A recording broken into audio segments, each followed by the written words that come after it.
In the quiet town of Willowbrook, nestled among rolling hills and ancient oak trees, lived a man whose age was as legendary as his wisdom. Mr. Harold Whitmore, at 108 years old, was not only the oldest resident in town, but a living archive of stories, wars, inventions, and revolutions. Known for his sharp memory and humorous wit, he was respected by all, young and old. Harold had lived a long, full life, outliving friends, his wife, and even some of his children. The Whitmore mansion, passed down through generations, stood like a time capsule filled with memories in sepia tones. But one rumor began to break the calm of Willowbrook. A 21-year-old heiress, Amelia Hartwell, had begun visiting Harold regularly. Amelia was the granddaughter of Harold's late business partner, an heiress to a staggering fortune, and known for her modern charm and elegant style. Nobody knew how the two had met. Some said Amelia came seeking guidance for her future. Others whispered she only wanted to hear his legendary stories. But when a maid claimed she saw Harold hold her hand and speak with a tenderness he hadn't shown in decades, the town began to buzz. Has the old man fallen in love again? Little did the town know, what began as a quiet friendship was about to spiral into a romance that would shock an entire family and unravel secrets buried for generations. It was a breezy Sunday afternoon when Amelia arrived at the Whitmore mansion again, her golden hair gently lifted by the wind, her eyes glistening with youthful joy. Harold, sitting in his cushioned armchair by the grand window, watched her approach with an expression that seemed to peel away a century of his age. "Amelia," Harold greeted, his voice crackling with warmth. "Right on time, as always." Amelia smiled, setting down a basket of freshly picked flowers and homemade pastries. She had started bringing these little gifts since she learned Harold loved the scent of lilacs and the taste of lemon tarts, just like his late wife, Eleanor, used to bake. "I thought we could go through more of your old photos today," Amelia suggested, her voice soft, as she began arranging the flowers in a vase. "You promised to show me your Paris trip." With surprising energy, Harold nodded and wheeled himself toward a large mahogany chest. Inside were yellowing photographs, letters, ticket stubs, and memories. As they sifted through the box, Amelia listened intently to his stories. In those moments, time seemed to bend. Harold was no longer a frail old man, and Amelia didn't feel like a young heiress under pressure. They were simply two souls sharing laughter, history, and a feeling neither of them yet dared to name. But someone else was watching. From behind the half-open mansion door stood Charles Whitmore Jr., Harold's eldest grandson and head of the Whitmore estate. His eyes narrowed as he watched Amelia brush a stray lock of hair from Harold's forehead. To Charles, this could only mean one thing. Amelia was after the family fortune, and he wasn't about to let that happen. Charles Whitmore Jr. stormed into the family study, his jaw tight with fury. He slammed the door behind him, startling his younger sister, Beatrice, who was reviewing estate documents. "Did you see her?" Charles growled. "That girl is here again. Sits with him like she's family." Beatrice adjusted her glasses, calm but cautious. "Charles, it's just tea and photos. Amelia seems kind. She brings joy to grandfather. Isn't that good?" "She's 21, B." Charles snapped back. "He's 108. Use your head. What does a girl her age want with a man that old? Money, influence, fame, you name it." Beatrice hesitated. She had loved Amelia's authenticity, her respect for Harold, and her fascination with history. But Charles had a point. The family fortune was massive, and no one outside the bloodline had ever come close to it, until now. Meanwhile, upstairs in the library, Amelia giggled softly as Harold showed her a black-and-white photograph of himself as a young soldier in France. "That's you," she gasped. Harold chuckled. "Hard to believe now, I suppose. Once upon a time, I was quite the heartthrob." Their laughter echoed through the halls and carried straight into Charles's growing suspicion that by evening, Charles had made a decision. He marched up to Harold's room unannounced, interrupting their peaceful moment. "Amelia," Charles said with a stiff smile that didn't reach his eyes, "could I have a word with my grandfather? Privately." The air suddenly felt heavier. Amelia stood, her face polite but confused. She looked at Harold, who merely nodded softly as if bracing for the storm to come. As she walked out, Charles shut the door behind her and locked eyes with the old man seated before him. "You've got to stop this," Charles said flatly. before she destroys us all. Harold met Charles's glare with a calm, almost tired expression.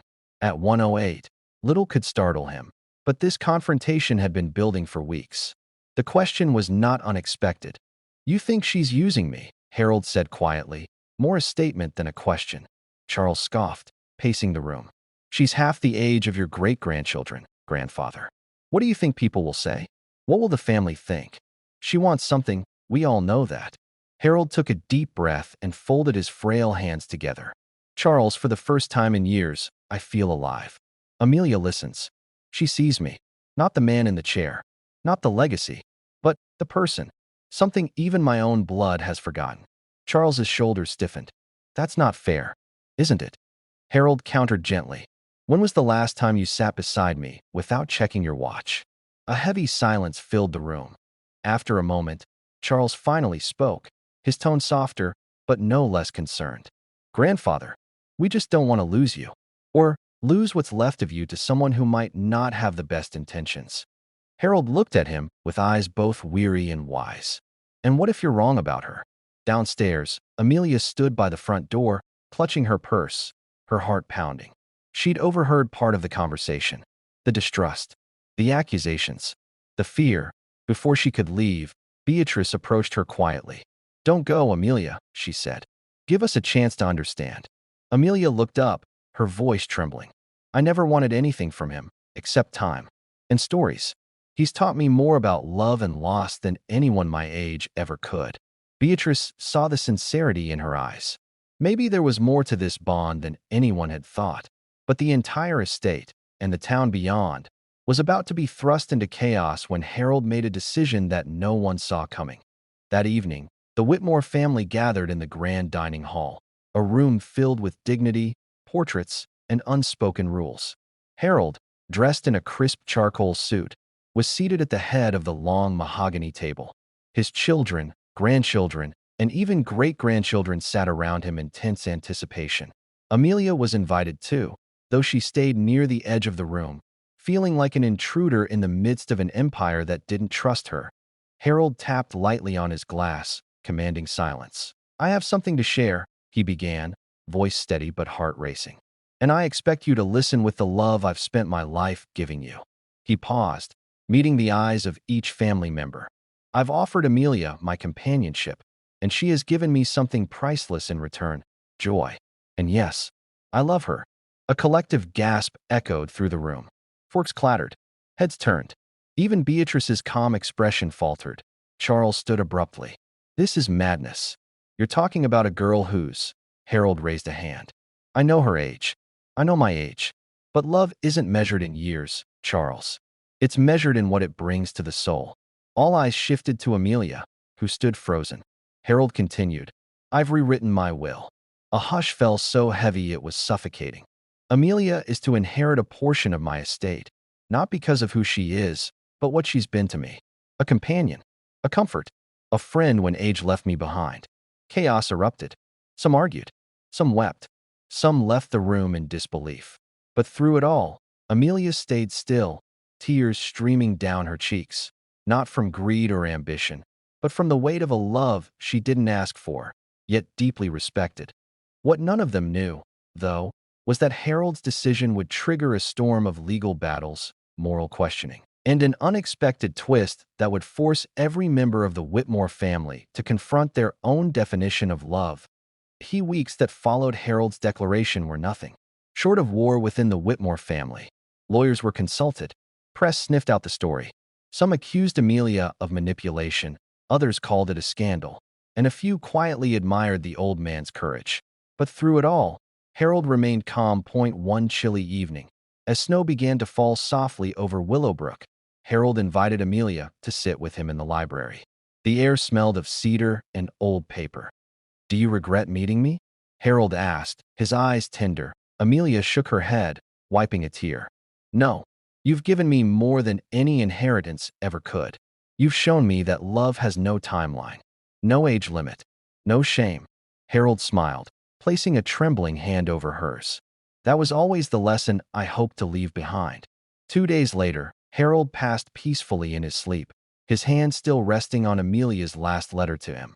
When his will was read, there was one final surprise.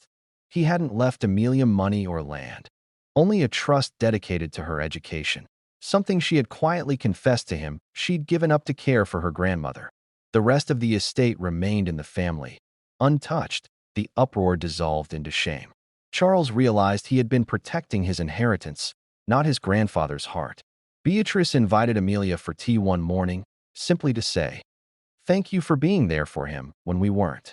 Amelia walked away from the mansion with no riches, no title, but with a legacy stronger than any property. A love story whispered forever through the halls of Whitmore, in murals of memory and echoes of truth. Love is not about what you gain. It's about what you give, even when time is running out.